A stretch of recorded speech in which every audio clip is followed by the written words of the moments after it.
everybody. Welcome back to theStream.tv. You have Ivan Van Norman here hanging out and with Kelsey.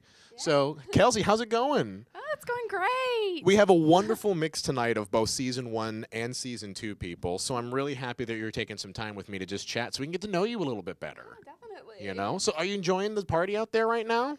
Yeah, it's really fun, and I keep seeing people like, oh, yeah, I remember that person, and oh, I remember that person, too. Like, give me an example. Who's out there that's kind of, like, with you tonight?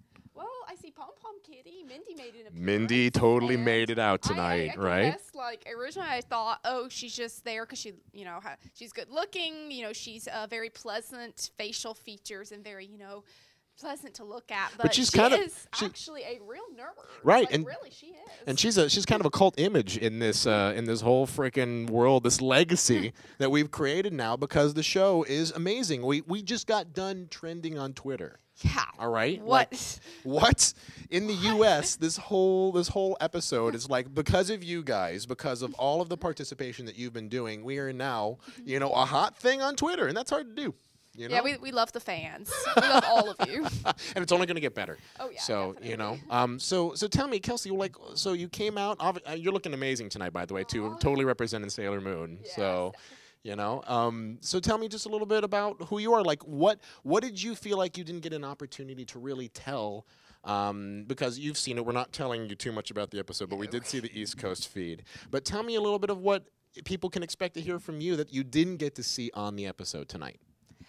Well, I feel like there's just things that I just really love, and I think honestly with, you know, there's only so much you can tell about yourself on a TV show. You only have so much time. Right, so yeah. It's like, well, what part do I want them to see? And then sometimes it becomes like a competition. Well, what part, you know, what should I tell them I'm good at? Should I tell them I'm good at Pokemon or RPGs or tabletop games, you know? So what was your shining? Like, because obviously, like, we're all nerds. We're all passionate about a lot of things. It's really hard to stick to one thing. You know, and I think everybody can relate out there. You know, there's just no matter what, you just want to absorb cool stuff constantly. Yes. But if you had a shiner, if you had a true, like, just star that is the brightest in your sky, what would it be? I think, honestly, probably my knowledge of, I guess, the more obscure things in video games, anime, manga, books. For example, I've been playing a lot of visual novels. There's one I love called Hourglass of Summer, and I feel really guilty because it's a kind of a time travel story, and I finally got my first ending, and it's the one where someone who's very important in the game dies, and essentially along the way I made a wrong choice and she died, and I still feel guilty over that. So you know what? It's storyline. It's just you know. It's if it's a good one, it'll pull you into it, and you'll always have to make, you know, it's like choices. You know, you feel like you're with a choice with them. So, which reminds me, so you mentioned tabletop, and I'm obviously a huge fan of RPGs as well too. So let's talk about that for a moment. Okay, so like start me off. What is, like, are you talking about video game RPGs or like book and dice, like old school analog stuff? Actually, I'm a mix of both. I think my current favorite RPG, and I hope I'm pronouncing this right, Etrian Odyssey. Etrian Odyssey. Okay, yeah, no, sadly I'm not familiar, but it's more of an old school. Think back to, like, I want to say maybe the 80s, you know, like early computer like style RPGs with like, you know, the really I guess very high quality for their time, like menus and. This is probably a really stupid question. Is it a JRPG? It's sort of kind of. It's from Atlas, which is Atlas. Yes. You know Atlas. Yes. Yes. They're very known. And they do make a lot of JRPGs. They do. It's kind of like the key. I guess if something just comes, they're like, we got it. We got it. We got it. We got it. So yeah, I also am a fan of Dungeons and Dragons. I know that's an oldie, but you know it hasn't gone away. No, okay, and that's the legacy that you think it can still continue, because if it's still like inspiring new generations of people, and especially with like they actually just released information about the new system coming out as well too, and you know, like that's.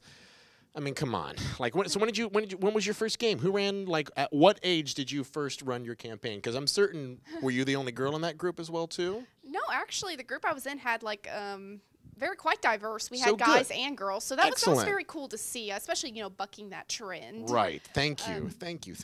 So, and I played a half-elf bard, and that was fun.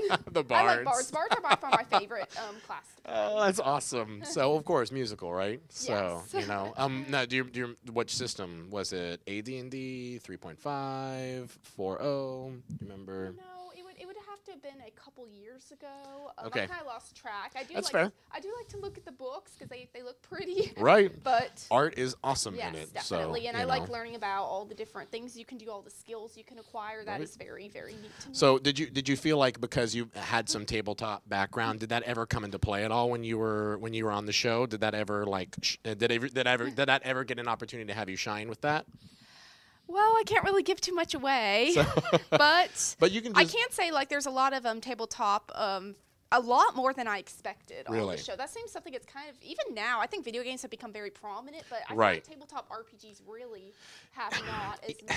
If I may real quick, the big thing that I've always noticed in tabletop is that it is one of the last few cooperative things that you can actually do in the video game world, or not in the video game world, but just in the gaming world. A lot of video games are very competitive, and there's a lot of cooperative stuff out there, but there's very few things where you can just be with a group of people and you can, and you can just interact with them on a day-to-day basis. So, and that to me, like, is one of the big draws of it, is because we're in a very competitive world nowadays with nerds, and we're all kind of like focusing on just fighting each other. Yeah. When there's an opportunity for people to go out there and actually like work together to achieve a goal. Yeah, that's why I play like Klonoa and Sonic and games like that, because I don't mind the competitive nature of a lot of games, but I prefer to play games where like, okay, I'm the main character and I gotta save the world. Right. Okay. Like it's like D&D. It's an oldie but a goodie, and the hero's journey, ladies and gentlemen. Yes, the hero's journey since the dawn of time. Right. Well, I think that's awesome. And is there anything else you want to share before we go back and check out how the party's going? Just, I hope everyone enjoys the show. I certainly have, from what I've seen so far. And I guess, in a way, I just love learning about everything, everywhere, and I'm going to keep learning. And I think it's good for you. I think that would be probably my life skill, is just always keep learning. Well, and actually, I'm going to leave it with that as well, too. Because you obviously, if you can go back to that moment in which you first met everybody and had that first...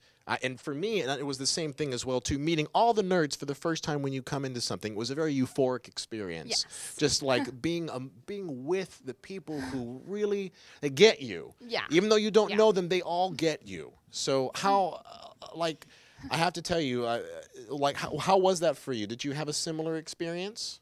Yeah, well, these are going to be the nerds. To make it all this way, they got the most awesome people possible. Right. I'm really super, super, super impressed with all of you. And I'm so proud to kind of see this amazing next legacy of nerds out there, and you guys have really shined, even just in this first episode. Just meeting all of you tonight, it has been absolutely amazing to see the diversity and the difference in just all the awesome stuff that you guys bring to the table that is completely different than what we were, and that's good, because change is good, because you guys are bringing something awesome and new to the table. And I have to tell you, one more time, I'm so proud of you, all of you. Well, thank you. All right, well, let's go see how the rest of the party's going on, and we're going to be talking to some more people later on. So see you in a bit.